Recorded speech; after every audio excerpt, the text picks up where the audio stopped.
Chapter 18. Ace rubbed her aching head and looked around her.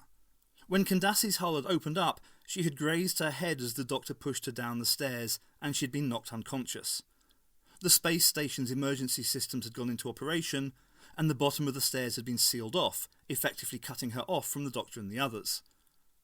From somewhere nearby, she vaguely heard a door slide open, and then felt a long, gnarled hand helping her to her feet. "Welcome to Candace, Earthchild," said an ancient, cracked voice.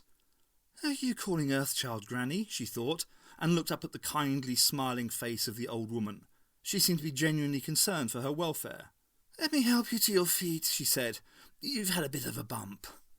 For someone seemingly so frail, the old woman had no trouble in helping Ace up. "Where's the Professor and Raphael?" Ace asked suspiciously.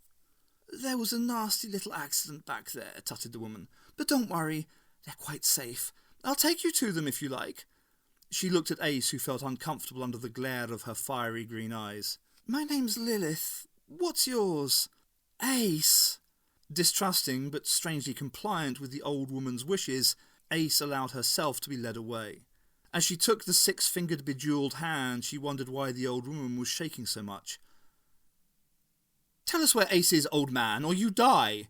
Aaron snapped the command, while at the same time threatening to snap Rep2's neck, which he held in a vice hold. Rep2 made no attempt to resist, even though Raphael knew he could shrug off Aaron as easily as swatting a fly.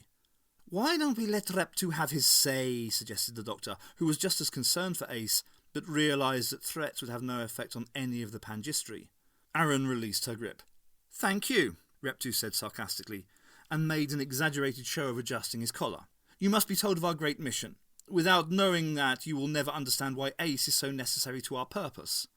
The universe is old," he began. "The guardians of the cosmos, even the legendary Time Lords, Doctor, are long extinct.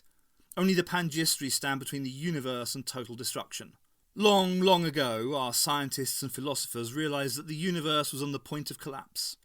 Its energies had been used up, its expansion was complete.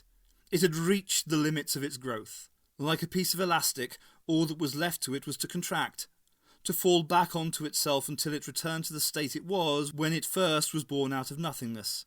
A bright, blazing pinprick of sheer energy.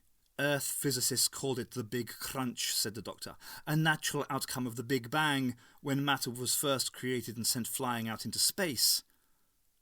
"But how are we and the Pangistri involved in this?" asked Aaron.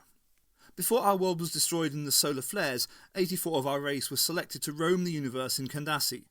Our mission was to scour what remained of creation, taking cells from every sentient species that still existed. All the knowledge, all the experience, all that was best in any race would then be incubated into the most perfect race there had ever been, a species created by us." "And that's the Kirathans," said Raphael. "But how would that help stop the end of the universe, and what has Ace got to do with it?" "We culled the best of the Kirathans, the wisest, the most talented.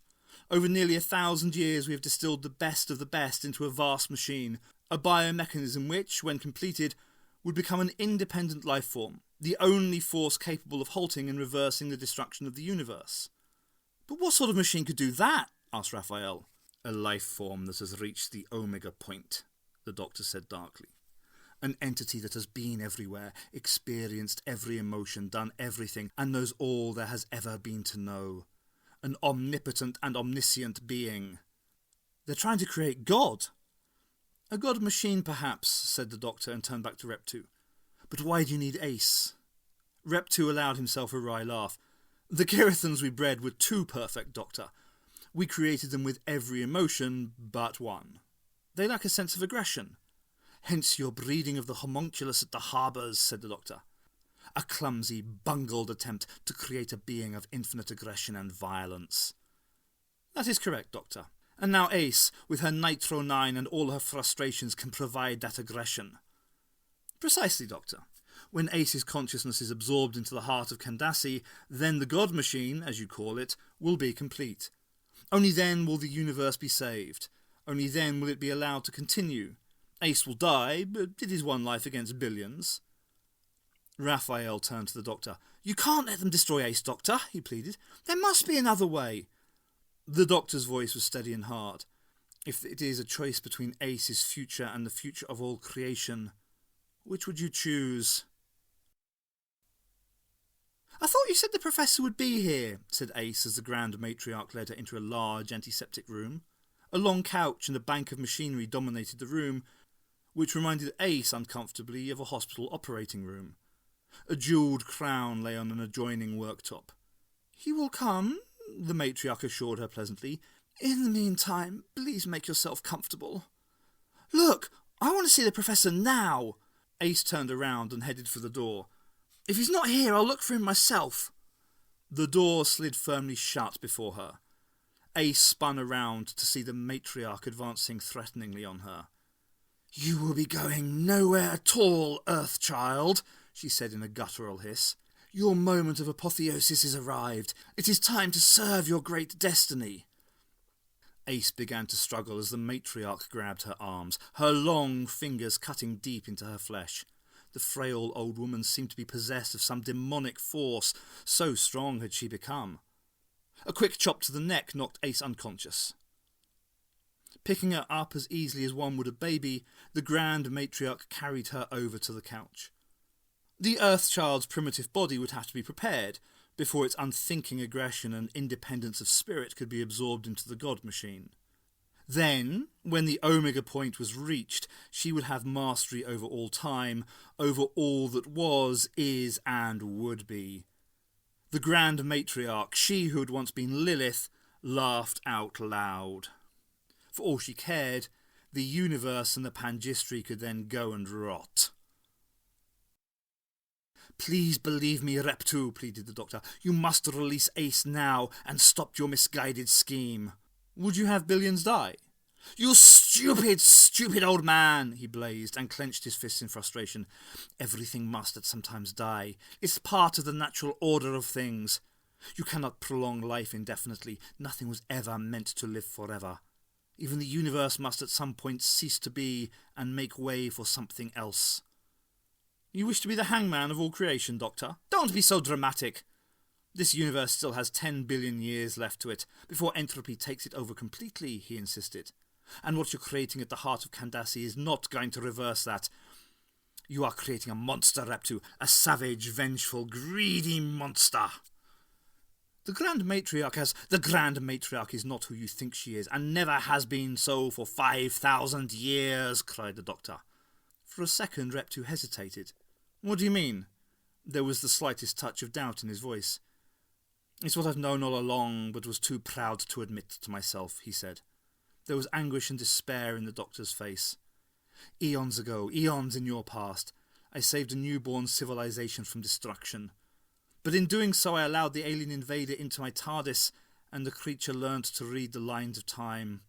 I tried to destroy it, but the winds of the vortex failed to harm it.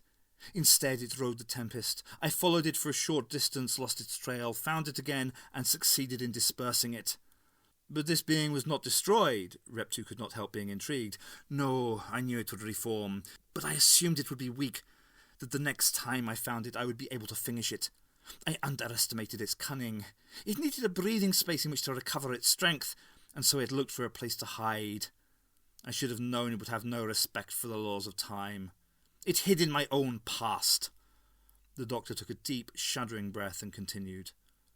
"What my TARDIS knows, the Timewyrm knows. It disappeared into my past, choosing a moment when I was at my weakest. Unwittingly I sheltered it while bit by bit it rebuilt itself. It took the TARDIS to a distant planet where I met a small girl whose skills of telepathy were so acute that she was the perfect host. Her name was Lilith." Reptu's lip trembled as the Doctor continued his story. "Then it left me, and like a horrible disease took over the body of that poor innocent girl.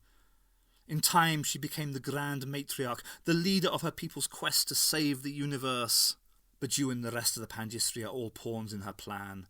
The Grand Matriarch wants to destroy the universe, not save it. Once the God Machine is complete, she will have mastery over all creation, and the Timewyrm within her will have all of time and space to feast upon."